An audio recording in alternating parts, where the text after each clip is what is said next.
In the deepest, darkest heart of the Whispering Woods, there lived a creature feared by all. A colossal king cobra, whose scales shimmered like obsidian and whose eyes glowed with an emerald fire. This wasn't just any snake. He was the self-proclaimed king of the woods, and his venom was as legendary as his arrogance. He ruled with an iron fist, or rather, an iron tail, demanding tribute from every animal, big or small. His favorite delicacy? The tender, plump field rats from the meadow nearby. Now, among these rats lived a young one named Remy. Remy wasn't the biggest or the strongest. In fact, he was quite small, with fur the color of dust and ears that seemed a little too big for his head. But what Remy lacked in size, he more than made up for in wit. While other rats scurried and panicked at the mere mention of the Snake King, Remy would sit quietly, his whiskers twitching, his mind racing, observing and learning. He watched how the river flowed, how the wind carried seeds, and how the spiders spun their intricate webs. He believed that even the smallest creature could find a way to survive, not with brawn, but with brains. One day, a royal decree slithered through the woods. The Snake King was bored. He declared a challenge. Any creature who could present him with a treasure he had never seen before would be granted a year of peace, free from his tyrannical rule. But if they failed, they would become his next meal. The animals of the woods trembled. What treasure could possibly impress a king who had everything? The squirrels offered the shiniest acorns, the birds presented the most vibrant feathers, and the badgers dug up the rarest of roots. One by one, they were all dismissed with a flick of the king's forked tongue and a hungry glint in his eye. Fear turned to despair in the rat colony. They were next on the list. The elders huddled together, their voices hushed with dread, but Remy stepped forward. "I will go," he squeaked, his voice small but steady. The other rats stared at him in disbelief. "You, Remy? You're just a tiny rat. He will swallow you whole," one of the elders cried. But Remy's eyes held a spark of determination. "Strength isn't always about size," he replied. "Sometimes the greatest treasure is one you cannot hold." With that, Remy set off, not to find a physical treasure, but to craft an idea. He scurried to the edge of the sunken bog, a place known for its glistening, iridescent mud.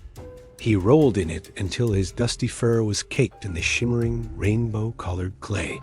Then, he found a patch of glowing moss that grew only in the darkest parts of the woods and carefully attached tiny pieces to his body. Finally, he visited the fireflies, and with a series of polite squeaks and clever negotiations, he convinced a whole swarm of them to follow him, promising them the most delicious nectar in return.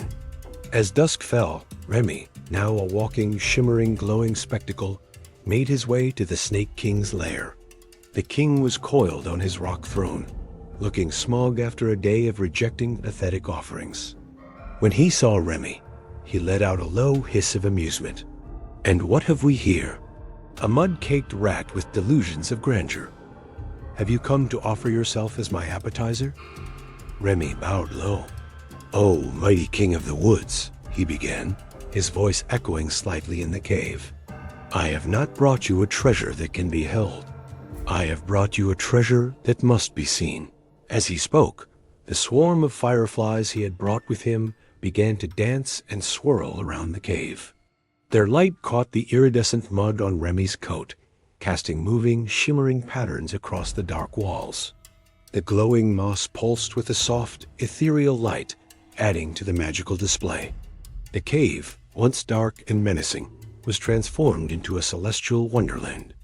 It was as if the night sky, complete with stars and galaxies, had descended into the Snake King's lair. The king was mesmerized. He had seen gold, jewels, and rare flowers, but he had never seen anything like this. He uncoiled slowly, his massive head swaying as he watched the hypnotic dance of light. The patterns shifted and changed, creating images of flowing rivers, soaring eagles, and distant mountains.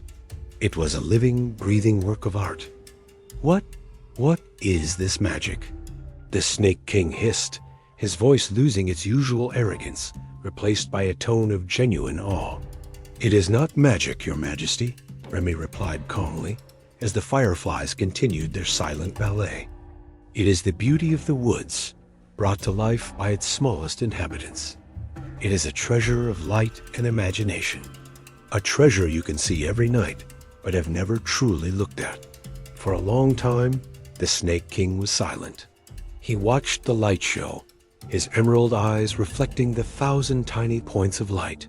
He, who believed he owned the woods, had never appreciated its simple, profound beauty.